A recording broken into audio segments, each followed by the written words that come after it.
Wanda vision का episode 6 Disney plus पर आ गया है, जिसे आप इंडिया में हॉट स्टार पर देख सकते हैं। जहां पिछले एपिसोड की तरह इस एपिसोड में बहुत सारे वियर्ड और क्रीपी सीन हैं जो हमें बहुत सारे ईस्टर एग और हिडन डिटेल्स देते हैं। तो चलिए स्पॉइलर अलर्ट्स के साथ सब पर एक एक कर बात करते हैं। आप देख रहे हैं मूवी इनसाइडर और मैं हूं मोहित। तो जल्दी से चैनल को सब्सक्राइब और वीडियो को लाइक, कमेंट और शेयर कर दीजिए और घंटा बजा देना। तो चलिए शुरू करते हैं। रिकैप में हम एमसीयू के पिएट्रो को देखते हैं, जिसकी death Avenger age of Ultron में हो गई थी। तो इससे यह कंफर्म हो जाता है कि अब हमारे पास क्विकसिल्वर के 2 डिफरेंट वर्जन हैं। साथ ही यह भी कि एमसीयू के पिएट्रो को फॉक्स के पिएट्रो से रिप्लेस नहीं किया गया है। तो इस वीक शो का सिटकॉम 90 से इंस्पायर्ड है, जहां हमें ओपनिंग क्रेडिट और सिटकॉम के फॉर्मेट से Malcolm in the middle show का रेफरेंस मिलता है, जो 2000 से 2006 के बीच 7 सीजन चला था। यहाँ तक कि शो का फॉर्मेट और कलर भी काफ़ी हद तक सेम है। साथ ही वांडा विजन का हाउस एक बार फिर चेंज हो गया है और इसका interior Malcolm in the middle से सिमिलर है। एपिसोड का ओपनिंग थीम सॉन्ग भी काफ़ी इंटरेस्टिंग है, जो बताता है कि आप क्या कर रहे हो उसके बारे में क्वेश्चन ना करो, क्या हो अगर यह सब इल्यूजन हो। सो प्रैक्टिकली थीम सॉन्ग हमसे यह बोलता है कि वेस्टव्यू की रियलिटी के बारे में क्वेश्चन ना करके, जो कि इस सीरीज के आने के बाद एमसीयू फैन में काफ़ी ज़्यादा हो रही है, जस्ट शो को एंजॉय करो कि क्या क्या हो रहा है। जब पिएट्रो ओपनिंग थीम सॉन्ग में दिखता है तो सॉन्ग की लिरिक्स होता है through there may be no way of knowing who is coming by to play, जो कि इवेंट ईटर्स के लिए होता है, जो अब एमसीयू में भी क्विकसिल्वर के रूप में है। तो इस एपिसोड में बिली फोर्थ वॉल ब्रेक कर ऑडियंस से बात करता है, जो कि डेडपुल का रेफरेंस है, जहां डेडपुल मूवी में डेडपुल भी फोर्थ वॉल ब्रेक कर लोगों से बात करता है और अब डेडपुल भी एमसीयू का हिस्सा बन गया है। साथ ही मालकम इन द मिडल में मालकम भी डायरेक्ट ऑडियंस से बात करता है फोर्थ वॉल ब्रेक कर। तो वेस्ट व्यू में हॉलोवीन है और सब ने हॉलोवीन कॉस्ट्यूम पहना हुआ है, जहां हम बिली को रेड कॉस्ट्यूम में देखते हैं, जो कि सेम वैसा ही होता है जब बिली वीकॉन बनता है कॉमिक्स में। बिली और टॉमी के पास डांस रिवॉल्यूशन गेम के 2 सेट हैं। अब यह क्लियर नहीं है कि यह डीडीआर गेम का कौन सा वर्जन है, लेकिन first DDR game north America में 90s के लास्ट में रिलीज हुई थी। बिली और टॉमी जो डीडीआर गेम खेल रहे होते हैं, उसका लेवल बटरफ्लाई सॉन्ग के लिए होता है, जो गेम में एक पॉपुलर टेक्निक इंट्रोड्यूस करता है, बटरफ्लाई स्पिन और टर्न, जहां डांस स्टेप आपको चारों ओर घूमने के लिए फोर्स करता है। साथ ही बटरफ्लाई को इस सीरीज के एपिसोड 3 में भी देख चुके हैं, जहां वांडा की प्रेगनेंसी के कारण आर्टिफिशियल बटरफ्लाई रियल बटरफ्लाई में कन्वर्ट हो जाती हैं। साथ ही बटरफ्लाई इफेक्ट को रिप्रेजेंट करती है। या यहाँ यह भी हो सकता है कि बटरफ्लाई लैला मिलर, जो कि एक म्यूटेंट कैरेक्टर है, उसको रिप्रेजेंट कर रहे हो, जिसे पहली बार हाउस ऑफ एम में इंट्रोड्यूस किया गया था। जहाँ कॉमिक्स में कुछ कैरेक्टर्स में से एक लैला भी होती है, जिसे याद होता है कि वांडा के रीराइटिंग रियलिटी से पहले क्या हुआ होता है। उसके पास एबिलिटी होती है अल्टरनेट रियलिटी और दूसरे पास्ट इवेंट को याद करने की, साथ ही दूसरे पीपुल्स को अवैक करने की। साथ ही हमें पिछले एपिसोड में फ्रिज पर कैपिटल बी लेटर लिखा हुआ दिखता है। आगे टॉमी बोलता है कि बिली डरा हुआ है कि अंकल पिएट्रो वैम्पायर हैं, जैसे कि वह 4 बजे तक सोया रहता है। साथ ही हम एपिसोड के लास्ट में पिएट्रो को अनडेड फॉर्म में देखते हैं, जो कि वैम्पायर्स के काफी क्लोज है। और अगर आपको याद हो तो मार्वल में भी वैम्पायर एग्जिस्ट करते हैं। जी हाँ, ब्लेड मूवी जो आपको याद ही होगी। और यह भी कंफर्म कर दिया गया है कि आगे हमें एमसीयू में ब्लेड मूवी देखने को मिलेगी। और यहाँ हम वांडा को 60s में आई कॉमिक्स के स्कारलेट विच के कॉस्ट्यूम में देखते हैं, जिसे वो सोकोवियन फॉर्च्यून टेलर कहती है। अब अगर कॉमिक्स की बात करें तो कॉमिक्स में वांडा मानती है कि उसकी माँ एक फॉर्च्यून टेलर है, जबकि बाद में रिवील होता है कि वांडा की माँ वांडा से पहले स्कारलेट विच थी। आगे एक सीन में वांडा पिएट्रो की चाइल्डहुड फ्लैशबैक मेमोरी देखता है, जिसे पिएट्रो बताता है, जो कि थोड़ा कंफ्यूजिंग होता है, क्योंकि ऐसी मेमोरी वांडा ने एक्सपेक्ट नहीं की होती और यह मेमोरी वांडा की भी नहीं होती है। तो हो सकता है यह मेमोरी पिएट्रो की हो, जो कि एमसीयू के यूनिवर्स का ना होकर फॉक्स के यूनिवर्स का हो, जिसे मैंने पिछले वीडियो में कवर किया था। मतलब यहाँ मल्टीवर्स कनेक्टेड हो सकता है। इसी सीन में हमें किड, वांडा और पिएट्रो हॉलोवीन कॉस्ट्यूम में दिखते हैं। अब कुछ थ्योरी आ रही है कि यह ब्लैक विडो और निक फ्यूरी का रेफरेंस है, बट आप नोटिस करोगे तो किड वांडा के पास एंटीना भी है और वह ब्लैक आउटफिट में नहीं है। साथ ही वांडा और पिएट्रो का जन्म 1989 में हुआ होता है और यह दोनों ही ब्लैक विडो से 5 ईयर छोटे होते हैं। तो वांडा ने जो कॉस्ट्यूम पहना है वो पुराने वाली वास्प के जैसा कुछ है। साथ ही पुरानी वाली वास्प 80 और 90s के एरा में एक्टिव थी एमसीयू में और निक फ्यूरी के साथ काम किया होगा। तो यहाँ किड्स वास्प और निक फ्यूरी के आउटफिट में दिखते हैं। साथ ही हम विजन को 60s में आई कॉमिक्स के विजन के कॉस्ट्यूम में देखते हैं, जिसे वो मैक्सिकन वेस्लर कहता है। पीटर या फिर पिएट्रो के हाथ पर हम एक टैटू देखते हैं, जो कि मॉम होता है, जो कि हो सकता है कि मल्टीवर्स ऑफ मैडनेस या फिर मदर ऑफ म्यूटेंट्स या फिर मैग्नेटो और म्यूटेंट्स या फिर एक सिंपल टैटू हो जो उसने अपनी माँ के लिए बनवाया हो। एक्चुअली इवन पीटर्स के पास रियल लाइफ में भी यह टैटू है। अब मार्वल वालों ने इसको दिखाया है तो कोई तो लॉजिक होगा, नहीं तो इसे छिपाया भी जा सकता था। साथ ही कैमरे के एंगल को इस तरह से फिट किया गया है कि अगर आप गौर नहीं करोगे तो MOM HOM जैसा दिखेगा, और HOM का मतलब हाउस ऑफ एम है। अब क्या है यह एक डिस्कशन टॉपिक है, आप कमेंट्स में मुझे बताएं। साथ ही पिएट्रो और टॉमी दोनों के हॉलोवीन कॉस्ट्यूम उनके कॉमिक्स बुक के आउटफिट पर बेस्ड है और दोनों के ही कॉस्ट्यूम सेम होते हैं जैसे कि उनकी पावर। यहाँ तक कि उनका हेयर स्टाइल भी कॉमिक्स से इंस्पायर्ड होती है।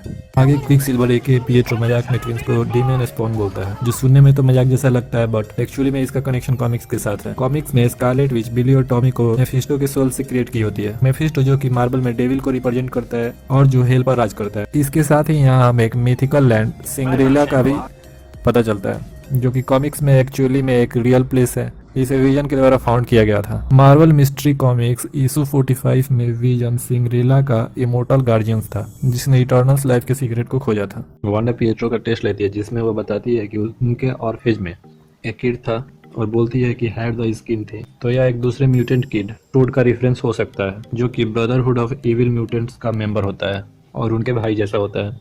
एपिसोड के एक सीन में टॉमी किक-एस से किसी चीज को डिस्क्राइब करता है और वांडा रिपीट करती है किक-एस, जो कि किक-एस मूवी का रेफरेंस है, जिसमें कुछ बच्चे सुपर हीरो कॉमिक्स से इंस्पायर्ड हो सुपर हीरो बनने निकल पड़ते हैं। तो किक-एस मूवी में लीड में एरॉन टेलर जॉनसन था, जो एमसीयू का क्विकसिल्वर था, जबकि इवन पीटर्स फॉक्स के एक्समैन का क्विकसिल्वर उसका बेस्ट फ्रेंड का रोल किया था। तो बेसिकली किक-एस मूवी में हमें दोनों क्विकसिल्वर देखने को मिलते हैं, बट अफसोस उनके पास फास्टर पावर नहीं होता। तो एक सीन में पिएट्रो और टॉमी बोलते हैं I feel the need for speed. तो यह कोट 1986 में आई टॉप गन मूवी की है और यह सिटकॉम भी 90s पर बेस्ड है। साथ ही टॉमी का सुपर हीरो नेम कॉमिक्स में स्पीड होता है, सो इस कोट को इससे भी रिलेट कर सकते हैं। जहां अभी तक प्रीवियसली सभी एड्स वांडा की लाइफ से डायरेक्टली कनेक्टेड दिखते थे, तो वहीं यह एड थोड़ा अलग है। यो मैजिक एड वांडा के अकेलेपन को दिखाता है, जैसे पहले उसके पेरेंट्स, फिर भाई और फिर इन गेम में विजन के डेथ के बाद वह अकेली हो जाती है। एपिसोड के लास्ट के एक सीन में वांडा अपने अकेलेपन के बारे में पिएट्रो से बताती भी है। साथ ही इस एड में शार्क किसी को रिप्रेजेंट कर रहा है, शायद मेफिस्टो को। जैसे एड में शार्क अकेले लड़के को हेल्प ऑफर करता है, बट वह लड़का इस स्नैक को यूज कर सरवाइव नहीं कर पाता, वैसे ही शायद यहाँ मेफिस्टो वांडा की मदद कर रहा हो। बट लड़की की तरह यहाँ यह हेल्प हेक्स की बाहर काम ही नहीं आता, मतलब वांडा रियलिटी में इसका यूज नहीं कर सकती। साथ ही स्नैक का अर्थ जलपान या भोग होता है, तो फिर हो सकता है कि कोई वांडा की मैजिक का भोग मतलब यूज कर रहा हो, या फिर वांडा किसी के मिस्टिकल एनर्जी का यूज हेक्स को बनाए रखने के लिए कर रही हो, जो उससे स्ट्रांग हो। इसके साथ ही हमें इन्फिनिटी स्टोन का भी रेफरेंस मिलता है इस कमर्शियल से, जैसा कि इस एड में दिखाया जाता है कि एक लड़का रेगिस्तानी आइलैंड में फंसा हुआ है, जिसकी अंत हमें रेड स्कल की याद दिलाती है, जो कि वॉर्मिर में अकेला होता है, जहां हमें सोल स्टोन का भी रेफरेंस मिलता है। जैसे वॉर्मिर में होकर भी red skull soul stone use नहीं कर सकता, वैसे ही यह लड़के के पास स्नेक होकर भी वह इसका यूज नहीं कर पाता। वेस्टव्यू टाउन के थिएटर का नाम कॉरोनेट दिखता है, तो यह एक क्लासिक पोएम द कॉरोनेट का रेफरेंस होता है, जिसे इंग्लिश पोएट एंड्रयू मार्वेल ने लिखा होता है। साथ ही वेस्टव्यू के मूवी थिएटर पर दो मूवी का नाम देखते हैं, जिसमें से पहला द इनक्रेडिबल होता है और दूसरा द पेरेंट ट्रैप।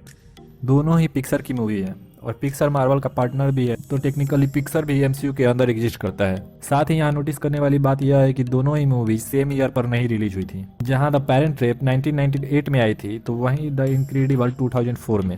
साथ ही इन दोनों मूवीज का कनेक्शन भी दिखता है, जहाँ द इनक्रेडिबल सुपर हीरोज की फैमिली के बारे में होता है, तो वहीं पेरेंट ट्रैप दो खोए हुए ट्विंस के फिर से मिलने से। साथ ही दोनों ही मूवीज डिज्नी मूवीज की हैं, क्योंकि 2006 में डिज्नी ने पिक्सर को खरीद लिया था। आगे जब वांडा पिएट्रो से उसकी एसेंट के बारे में पूछती है, तो पिएट्रो क्विकली काउंटर कर वांडा से बोलता है कि तुम्हारे एसेंट को क्या हुआ। और जैसा एमसीयू के फैंस के बीच वांडा की एसेंट जुग जैसी होती है, तो अब एमसीयू भी इस पर फन क्रिएट कर रहा है, तो वही अमेरिकन एसेंट यहाँ वांडा नोट करती है। यहाँ यह कंफर्म हो जाता है कि क्विकसिल्वर किसी दूसरे डायमेंशन का है, जिसको एमसीयू में डाल दिया गया है। साथ ही इवन पीटर्स, जो कि फॉक्स के एक्समैन फ्रेंचाइजी का क्विकसिल्वर है, उसका कैरेक्टर एमसीयू के क्विकसिल्वर के कैरेक्टर से काफी अलग है। जैसे कि एक्समैन फिल्म में क्विकसिल्वर का जन्म अमेरिका में हुआ होता है, तो उसकी एसेंट भी अमेरिकन होती है।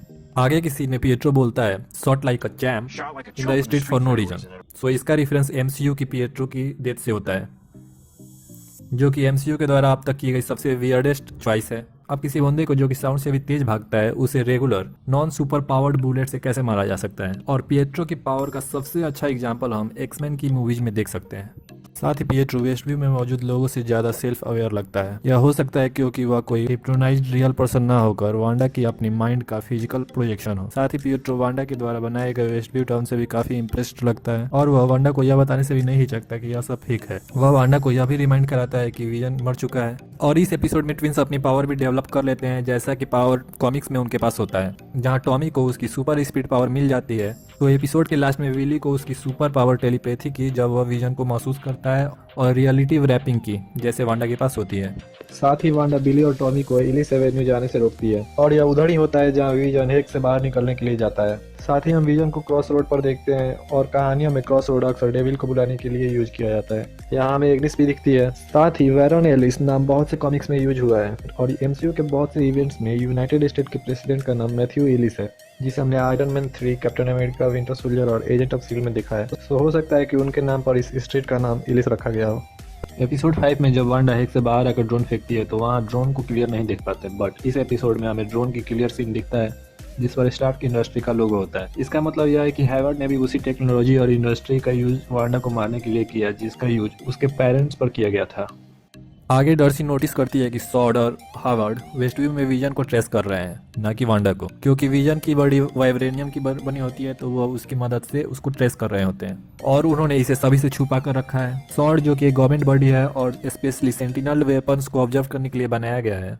साथ ही सोकोविया एकॉर्ड्स भी लागू है, तो हो सकता है कि एवेंजर्स के ऑपोजिट एंटी एवेंजर्स बना रहे हों। यह हो भी सकता है क्योंकि विजन की बॉडी एमसीयू की अब तक की सबसे बड़ी सेंटिनेंट वेपन है जिसे अल्ट्रॉन ने क्रिएट किया था। आगे जब विजन वेस्टव्यू के किनारे पहुंचता है तो पाता है कि वहाँ के लोग फ्रोजन के पोजीशन में हैं, जहाँ एग्निस भी होती है। अभी इस सीन से ऐसा लगता है कि वांडा अपनी पावर का यूज पूरे टाउन को कंट्रोल करने के लिए नहीं करती, वह वहीं अपनी पावर का फुली यूज करती है जहाँ वह और उसकी फैमिली होती है। अब आप इस सीन में गौर करोगे तो एग्निस जो कार ड्राइव कर रही है वो वोल्वो 9040 वैगन है, जिसे पहली बार 1990 में इंट्रोड्यूस किया गया था, जिससे यह कंफर्म होता है कि इस एपिसोड में वेस्टव्यू 90s पर बेस्ड है। अब यहाँ गौर करने वाली बात है कि एग्निस की हॉलोवीन कॉस्ट्यूम एक विच की जैसी होती है, जिससे कि फिर से हिंट्स मिलता है कि एग्निस ही एमसीयू की आगाथा हार्कनेस है। साथ ही वह वांडा की रियलिटी को भी जानती है और उसकी लाफिंग आप गेस कर ही सकते हो। आगे किसी में विजन एग्निस से बोलता है कि व्हाट इज एवेंजर। इससे यह पता चल जाता है कि विजन के पास वेस्टव्यू से पहले की कोई मेमोरी नहीं है, जैसे एपिसोड 5 में उसने बोला होता है। तो यहाँ यह हो सकता है कि वांडा विजन की मेमोरी को अपनी पावर से हाइड कर दी हो, या फिर यह भी हो सकता है कि विजन के डेथ के साथ ही उसकी मेमोरी इरेज हो गई हो। साथ ही एग्निस की बातों पर भी डाउट होता है, जैसे कि पिछले एपिसोड में डायरेक्टली वो वांडा से पूछती है कि क्या फिर से वो स्टार्ट करे, या नॉर्म के द्वारा कोई नाम नहीं लेना, केवल हर बोलना। साथ ही अभी विच का कॉस्ट्यूम ये सभी आगाथा हार्कनेस की तरफ हिंट्स देता है, या फिर किसी और की। साथ ही यहाँ यह नोटिस करने वाली बात है कि अगर एग्निस आगाथा हार्कनेस है तो कॉमिक्स में आगाथा कभी भी विलेन नहीं थी। साथ ही इस एपिसोड में क्लियर हो जाता है कि पिछले एपिसोड में मोनिका ने जिस एरोस्पेस इंजीनियर के बारे में बोला था वह फीमेल होकर मेल नाम है। अब एरोस्पेस इंजीनियर कौन है तो उसको मैंने अपने पिछले वीडियो में कवर किया है। आगे की सीन में डॉर्सी पाती है कि मोनिका का डीएनए स्ट्रक्चर वेस्टव्यू में आने और जाने से 2 बार चेंज हो गया है। अब यह सीन मोनिका के फ्यूचर की तरफ हिंट्स देती है जो कि फोटोन से है। साथ ही जब मोनिका का डीएनए स्ट्रक्चर चेंज हुआ है तो जो लोग वेस्टव्यू हेक्स में है उनकी भी तो डीएनए स्ट्रक्चर चेंज हुई होगी।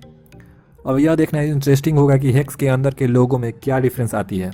कहीं यह सब म्यूटेंट्स की ओरिजिन तो नहीं, क्योंकि वांडा और पिएट्रो की पावर कॉस्मिक माइंड स्टोन से मिली होती है, और जितने भी लोग हेक्स के अंदर हैं उन पर भी वांडा के द्वारा कॉस्मिक पावर मैजिक के रूप में होता है। सो हो सकता है हेक्स से बाहर निकलने के बाद सबके पास कुछ पावर हो जो एमसीयू में म्यूटेंट्स को एस्टेब्लिश करे। साथ ही कॉमिक्स हाउस ऑफ एम जिस पर वांडा विजन बेस्ट लगती है उसमें एक टाइम पर वांडा नो मोर म्यूटेंट्स बोल सभी म्यूटेंट्स को खत्म कर देती है। तो यहाँ शायद उसका उल्टा ही वांडा ही सभी म्यूटेंट्स को एमसीयू में लाए। आगे हम डॉर्सी को बहुत सारे फोल्डर्स को स्क्रॉल करते देखते हैं, जिसमें से एक प्रोजेक्ट का नाम प्रोजेक्ट C4113 होता है। अब 113 पहली बार कोई वांडा विजन में नहीं आया है, या एवेंजर इशू 113 का रेफरेंस हो सकता है, जिसके कवर पर स्कारलेट विच और विजन को फीचर किया गया था, जिसमें स्कारलेट विच बोल रही होती है कि दुनिया को विजन की डेथ का कीमत चुकानी होगी। इसी सीन में डॉर्सी की स्क्रीन पर जॉनसन रे नाम की एक फाइल दिखती है। कॉमिक्स में रे जॉनसन जॉन व्रेथ का एलाइस है, जिसे हम केस्ट्रल के नाम से अच्छे से जानते हैं, जो कि एंटी एजिंग फैक्टर के साथ एक टेलीपोर्टिंग म्यूटेंट है। केस्ट्रल टीम एक्स के साथ जुड़ा हुआ है, जो कि मर्सनरी म्यूटेंट्स का एक ग्रुप है जिसमें उसके साथ वुल्वरिन भी होता है। हम इस कैरेक्टर को 2009 में आई वुल्वरिन की मूवी में भी देख सकते हैं। अब जॉनसन रे की फाइल सॉर्ड के डाटाबेस में उन्हें इंडिकेट करता है कि सॉर्ड उसके साथ या तो पास्ट में काम किया होगा या फिर वह सॉर्ड के रडार पे है। साथ ही बहुत सारी न्यूज इस नेम को लोगन के साथ भी अटैच करके देख रही है, जिसे falcon and the winter soldier में थोड़ा सा हिंट्स मिलता है। और एक दूसरे फाइल का नाम प्रोजेक्ट M5247 दिखता है, तो 247 एवेंजर्स 247 का रेफरेंस हो सकता है, जिसमें इटर्नल्स अपनी ओरिजिन रिवील करते हैं और स्कारलेट विच और विजन कैप्टन मार्वल की मदद करने की कोशिश करते हैं। और आगे हम इटर्नल्स की मूवी भी एमसीयू में देखने वाले हैं, जो एमसीयू ने कंफर्म कर दिया है। साथ ही एक सीन में हम स्पाइडरमैन मास्क को भी देख सकते हैं, जो कि स्पाइडरमैन के टिपिकल आउटफिट से अलग फेमस ब्लैक कॉस्ट्यूम होता है। साथ ही हम मास्क के चारों तरफ फायर जैसा भी देख सकते हैं, जो कि स्पाइडरमैन की कॉमिक्स वन मोर डे का रेफरेंस है, जिसमें पीटर पार्कर एंड मैरी की जान बचाने के लिए डेविल से डील करता है।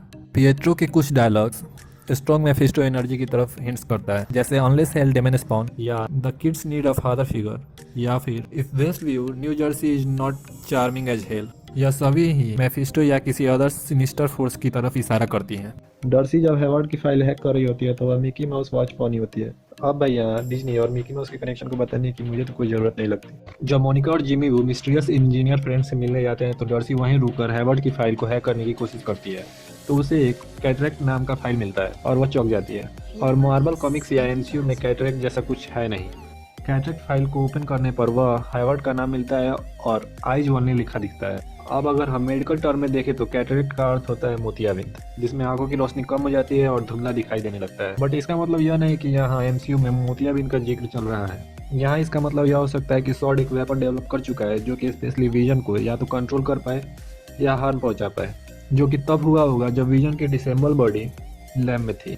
साथ ही डेड विजन और पिएट्रो दोनों की ही आंखें कैटरेक्ट डिजीज जैसी ही दिखती हैं। जब डर्सी जिमी वू को ईमेल करती है तो आप वहाँ जेम्स गैड और जेम्स अलेक्जेंडर का नाम ईमेल ऑप्शन पर देखते हैं। तो जेम्स गैड मार्वल स्टूडियो में पोस्ट प्रोडक्शन में काम करता है, तो वहीं जेम्स अलेक्जेंडर वांडा विजन में वीएफएक्स प्रोड्यूसर है। एपिसोड के लास्ट में पिएट्रो बोलता है, it's not like your dead husband could die twice. Vision Westview से बाहर निकलने की कोशिश करता है, तो यह थोड़ा अजीब है कि पिएट्रो को कैसे पता है कि विजन मर चुका है। एमसीयू में पिएट्रो एज ऑफ अल्ट्रॉन में ही मर चुका होता है, और अगर यह मल्टीवर्स से है तो भी कैसे पता कि विजन जिंदा है या मर चुका है। अब तो यह इंटरेस्टिंग है, जो कि वांडा विजन के अगले एपिसोड में ही क्लियर होगा। जब वांडा पिएट्रो को अपनी पावर से दूर फेंकती है तो आप वहाँ एक ग्रेवस्टोन को देख सकते हैं, जिस पर जेमेल सिमेलमैन लिखा होता है। जेनेल वांडा विजन के फर्स्ट असिस्टेंट डायरेक्टर है। हॉलोवीन पार्टी में जब वांडा पिएट्रो पर अपनी पावर यूज करती है तो हम वहाँ स्क्रीन पर एक ब्लैक एंड व्हाइट मूवी चलता देखते हैं, जो कि classic horror movie night of the living dead होती है। जब विजन एक से बाहर निकलने की कोशिश करता है तो हमें यह सीन इन्फिनिटी वॉर की याद दिलाती है, जहाँ वो अपने मेज पर बैठा होता है और वांडा उसकी माइंड स्टोन डिस्ट्रॉय कर रही होती है। तो ठीक वैसा ही सीन हमें यहाँ दिखता है, जहाँ वांडा की पावर उसको हैक्स की तरफ खींचती है और वो अपने नीच पे बैठा होता है। साथ ही विजन का कैप भी उसी तरह हवा में लहरा रहा होता है। तो यहाँ इस एपिसोड में जब विजन वेस्टव्यू से बाहर निकलने की कोशिश करता है तो पता चलता है कि बिना वेस्टव्यू हैक्स के विजन जिंदा नहीं रह सकता। तो सेम ऐसा ही कुछ शायद पिएट्रो के साथ भी हो, क्योंकि वह भी एमसीयू में मर चुका है। और एपिसोड के लास्ट में हम देखते हैं कि वांडा अपनी पावर से वेस्टव्यू का साइज बढ़ा रही है, जिसमें सॉर्ड के मिलिट्री बेस, उसके व्हीकल्स और उसके एजेंट हेक्स के अंदर आकर सर्कस कैंप, आइसक्रीम वैन और क्लाउन्स में चेंज हो जाते हैं। साथ ही डर्सी बेचारी भी हेक्स के अंदर फंस जाती है। अब यह देखना इंटरेस्टिंग होगा कि उसके साथ क्या होता है। तो यहाँ कॉमिक्स का एक रेफरेंस मिलता है।